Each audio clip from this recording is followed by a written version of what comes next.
때로는 신학 서적 외에도 일반 서적, 인문학이나 또는 신화, 수필 이런 것들을 읽으려고 노력합니다.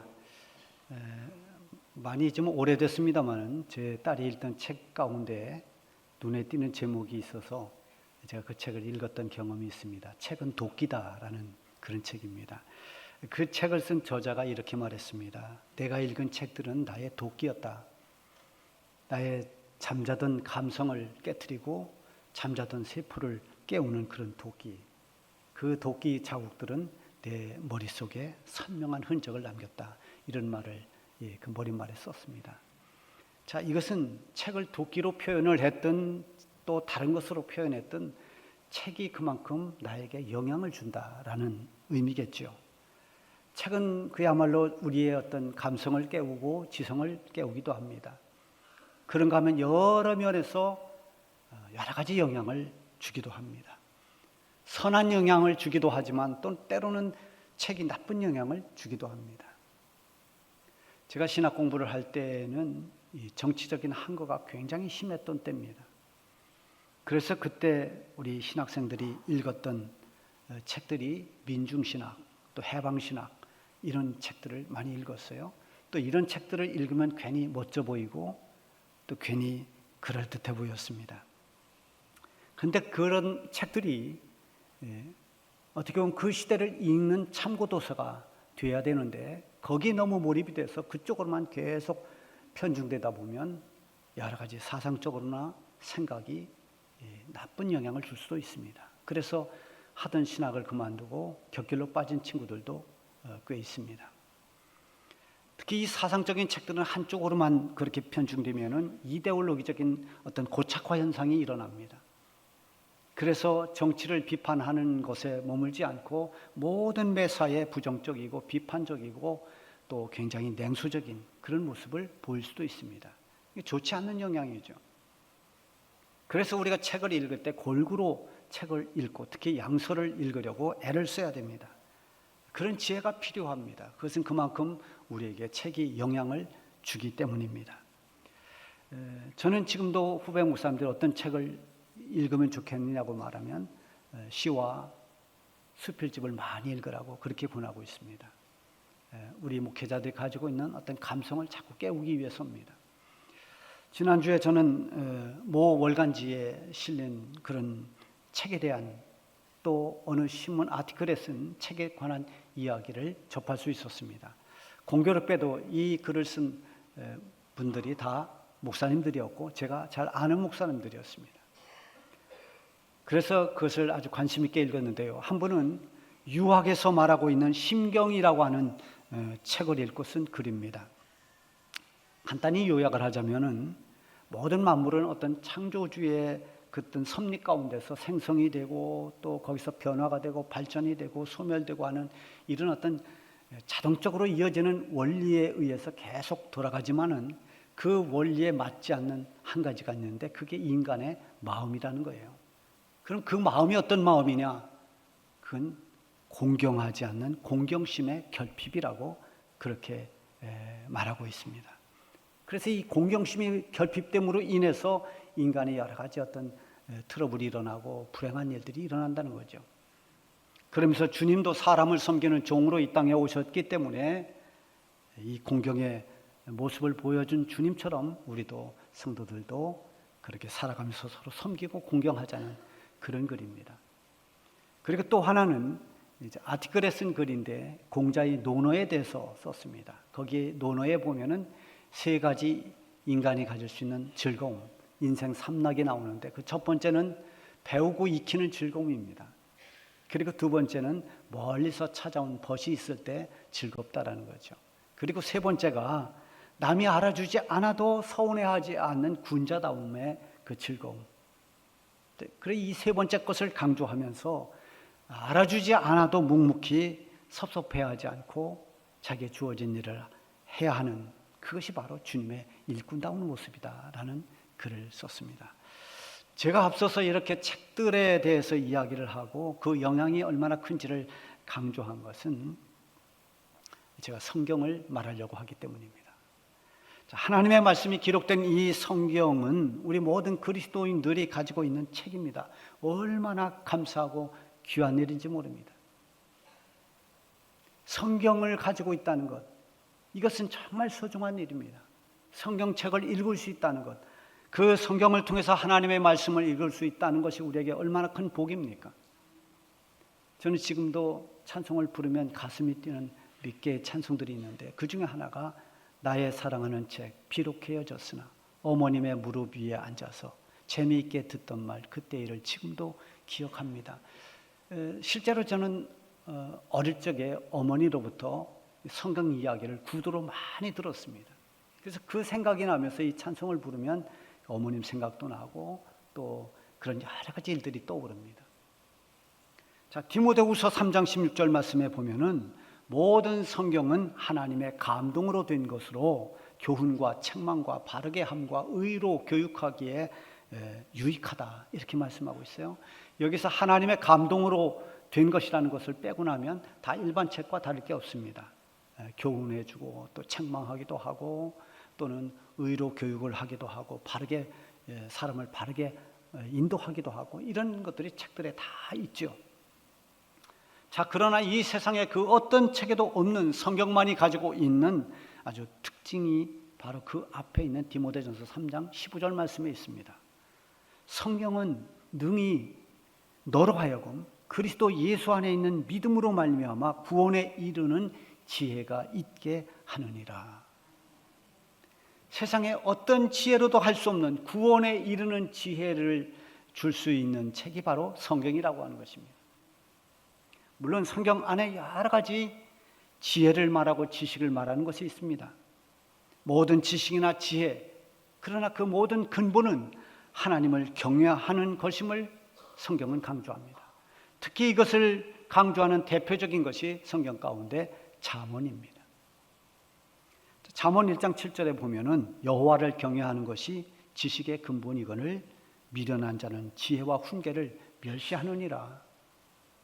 또 잠언 9장 10절에 보면 여호와를 경외하는 것이 지혜의 근본이요 거룩하신 자를 아는 것이 명철이니라. 자, 이렇게 계속 어떤 지혜가 무엇인가를 여호와를 경외하는 것이 지혜라는 걸 말하고 있어요. 잠언의 핵심 단어를 꼽는다면 지혜입니다. 이 잠언서 안에 지혜라는 단어가 41번 나와요. 물론 이 지혜라는 어떤 단어가 똑같은 단어는 아닙니다.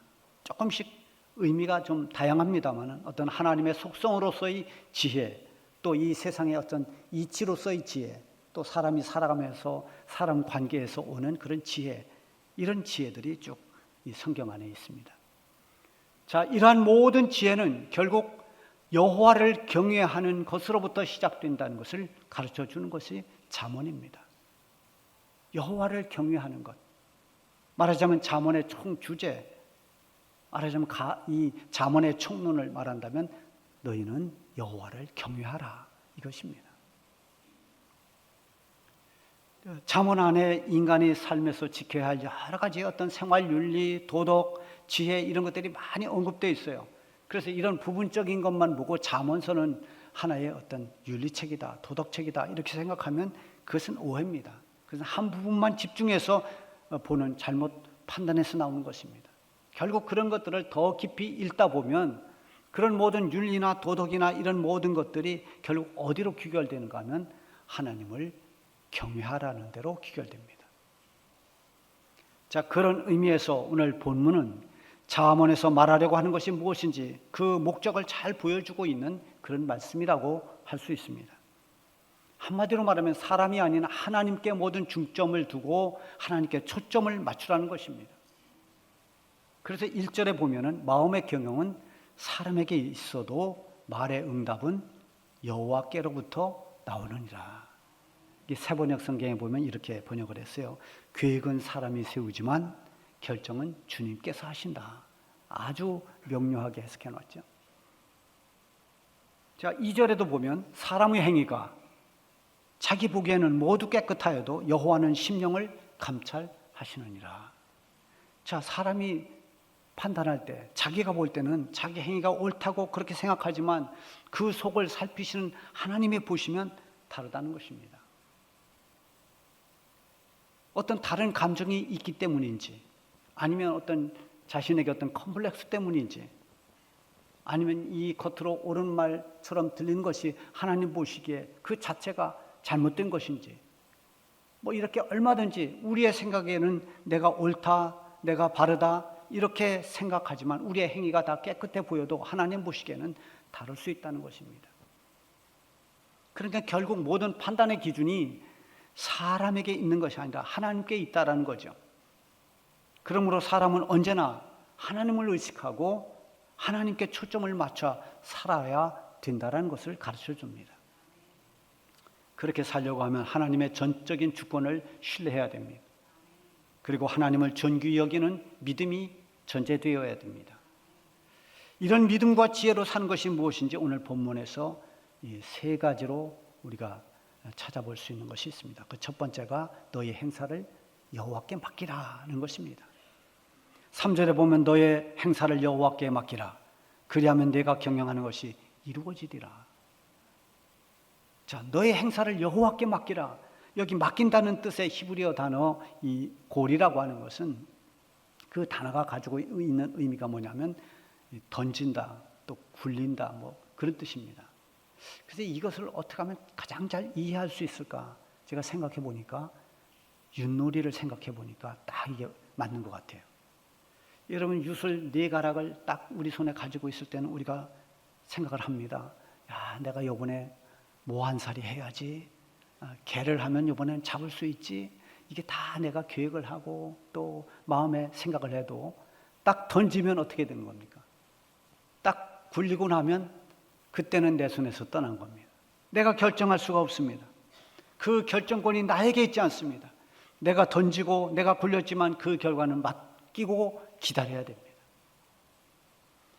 그런데 그런 전적으로 맡기는 그 맡김을 하나님께 하라는 것입니다.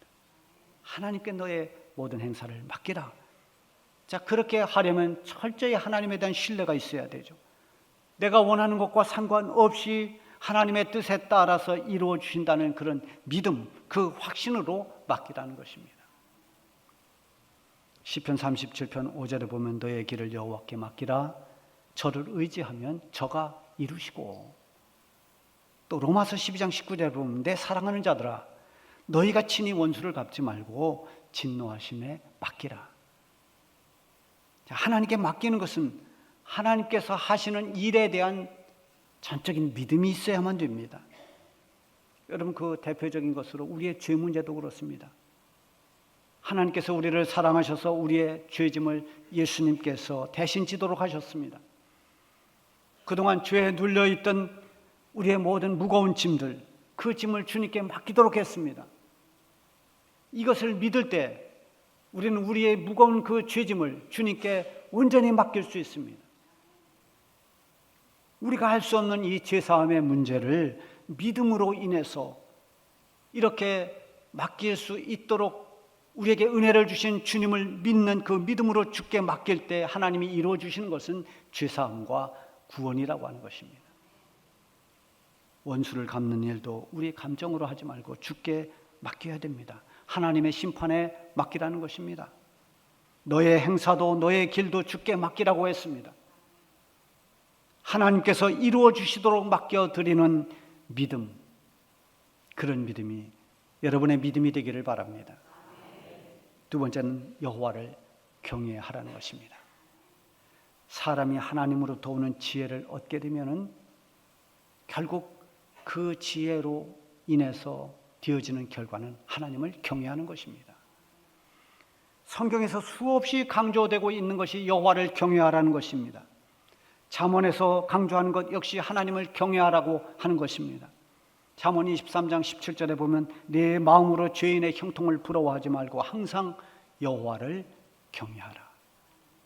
잠언 31장 30절에 보면 고운 것도 거짓되고 아름다운 것도 헛되나 오직 여호와를 경외하는 여자는 칭찬을 받을 것이다. 이 말씀이 잠언 끝나는 맨 마지막 전절에 있습니다. 여자는 고운 것을 추구합니다. 아름다워 보이고 싶어 합니다. 그러나 그것도 다 세월이 지나면 다 헛된 것입니다. 다 지나갑니다. 거짓말처럼 되어버립니다. 그러나 정말 중요한 것은 여호와를 경외하는 것, 그것이 하나님 앞에 칭찬이 된다는 것입니다. 하나님을 경외한다는 것은 하나님을 존귀하게 여기고 하나님을 섬기고 믿고 따르는 것입니다. 하나님을 경외하는 사람은 언제나 나보다 모든 면에서 하나님을 우선시하고 하나님이 먼저가 되고 하나님 그분 앞에서 언제나 아멘 하는 것입니다. 고린도전서 1장 25절에 보면은 하나님의 어리석음이 사람보다 지혜롭고 하나님의 약하심이 사람보다 강하니라. 이사야 55장 9절에는 이는 하늘이 땅보다 높음 같이 내 길은 너희 길보다 높으며 내 생각은 너희 생각보다 높음이니라. 우리가 아무리 대단하다고 하는 것도 하나님에게 미치지 못합니다. 우리가 힘이 강한들 얼마나 강하겠습니까? 하나님의 힘에 미치겠습니까? 우리의 생각이 굉장히 대단한 것처럼 보여도 하나님의 생각에 미칠 수 있겠습니까? 하나님을 경외하는 사람은 이 사실을 믿는 것입니다. 그래서 내 생각에 이해가 되지 않아도 나보다 더 높으신 하나님, 그 하나님께서 하시는 일을 신뢰하는 것입니다. 내 상식으로는 도무지 알 수 없는 상황이라 할지라도 하나님께서 이루시는 그분의 그 섭리와 뜻을 믿고 아멘으로 받아들이는 것이 하나님을 경외하는 자세입니다. 하나님을 경외하지 않으면 그렇게 할 수가 없습니다. 내 생각대로 안 되면 실망합니다. 내 뜻이 어긋나고 내 세웠던 계획이 무너져 버리면 금방 거기에서 불평과 원망이 쏟아져 나옵니다. 4절에 보면 여호와께서 온갖 것을 그 쓰임에 적당하게 지으셨나니 악인도 악한 날에 적당하게 하셨느니라. 여러분, 이 세상에는 이해할 수 없는 일들이 많이 일어납니다. 악이 횡행하고 악을 행하는 자들이 때로는 모든 권세를 누리고 그리고 거짓과 술수가 난무하고 교만한 자가 큰 소리를 치고 하나님 왜 이 땅에 이렇게 악이 판을 치고 있습니까? 죄악과 폐역이 가득하고 겁탈과 강포가 일어나고 변론과 분쟁이 심해지고 있는데 하나님 언제까지 우리가 이런 모습을 보아야 됩니까? 왜 하나님 이런 일에 응답해 주시지 않고 침묵하고 계십니까? 이랬던 사람이 하박국 선지자입니다. 이런 하박국이 하나님의 말씀을 받게 됩니다. 그리고 하나님의 뜻과 섭리를 깨달으면서 그가 했던 모든 원망과 두려움은 감사와 찬송으로 완전히 바뀌었습니다. 하나님께 우리가 무엇을 요구하기 이전에 먼저 하나님을 경외하면, 그런 자세를 가지면 하나님께서 우리가 고민하던 문제를 어느새 해결해 놓으십니다. 6절에 보면 여호와를 경외함으로 말미암아 악에서 떠나게 되느니라. 하반절에 그 말씀이 있습니다. 악과 씨름합니다. 내가 악을 이기려고 몸부림을 칩니다. 그런데 악이 떠나질 않습니다. 악의 권세가 나를 짓누르려고 합니다. 그런데 이 악과 씨름하고 악과 싸우는 그것을 중단하고 하나님을 잘 공경하고 섬기고 하나님 말씀에 순종하며 따르니까 어느새 악이 나를 떠나갔습니다. 어느새 해결됐습니다. 제가 청년 때 청계산 기도원에 3일 금식 기도를 하자고 해서 친구하고 같이 올라갔는데요. 거기 같은 방을 썼던 어떤 분이 그 기도원에 올라온 이유가 담배를 끊기 위해서 왔다는 겁니다. 아무리 노력을 해도 담배를 끊을 수가 없다는 거예요. 그때만 해도 어떤 담배나 술 먹는 걸 굉장히 금했던 시절입니다.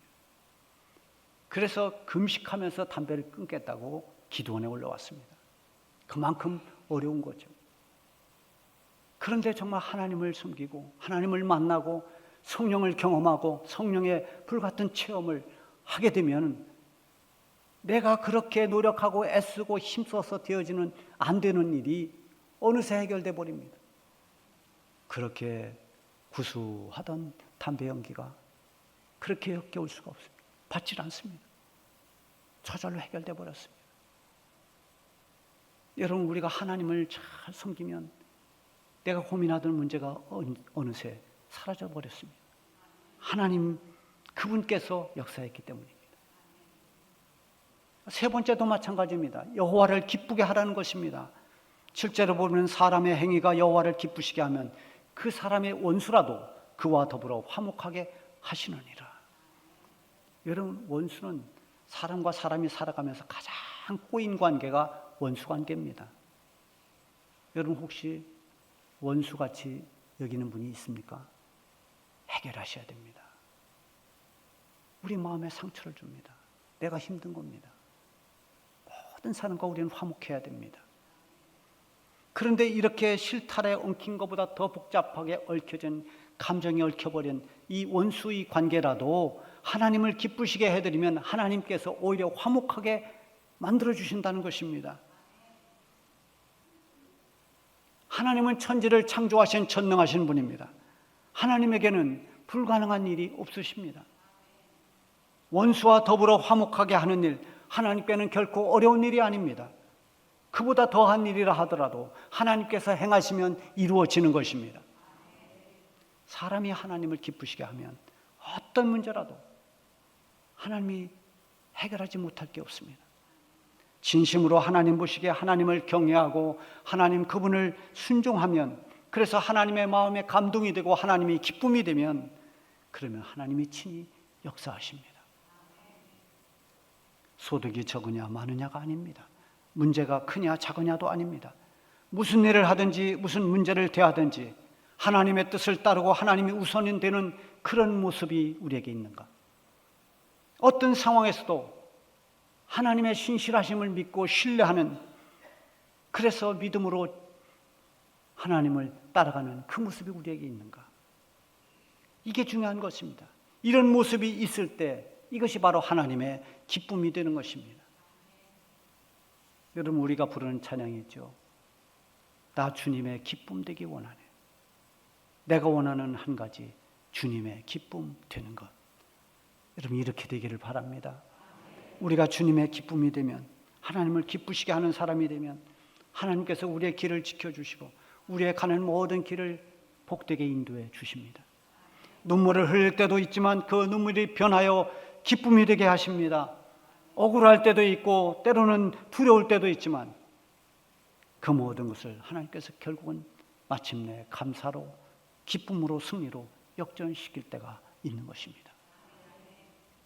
페르시아 왕 아하수에로의 1등 신하였던 하만이 모르드게와 그리고 유다 민족을 말살시키기 위해서 계획을 세웁니다. 모르드게를 먼저 처형하기 위해서 장대를 높이 세우고 무서운 음모를 실행할 그런 철저한 준비를 다 해놓았지만 결국은 오히려 하만이 나무에 매달려 죽게 됩니다. 완전히 역전이 됐습니다. 그것은 기도를 통해서 기뻐하신 하나님께서, 에스더의 기도를 기쁨으로 응답하신 하나님께서 그 기도를 들으시고 하나님이 역사해 주셨기 때문입니다. 사랑하는 성도 여러분, 우리 사람의 경영, 사람의 판단, 사람의 어떤 모든 계획, 이것으로 모든 일이 되어질 수 없습니다. 모든 것을 이루시는 분은 여호와 하나님이십니다. 전능하신 하나님께 맡기고 하나님을 경외하고 하나님을 기쁘시게 하는 것이 우리 믿는 사람들의 지혜인 것입니다. 오늘 본문 마지막 절을 보세요. 사람이 마음으로 자기의 길을 계획할지라도 그의 걸음을 인도하시는 이는 여호와시니라. 지금도, 그리고 앞으로 살아갈 우리의 인생의 걸음도 하나님께서 인도해 주실 것입니다. 이 믿음을 가지고 살아가는 지혜로운 성도 여러분들이 되시기 바랍니다.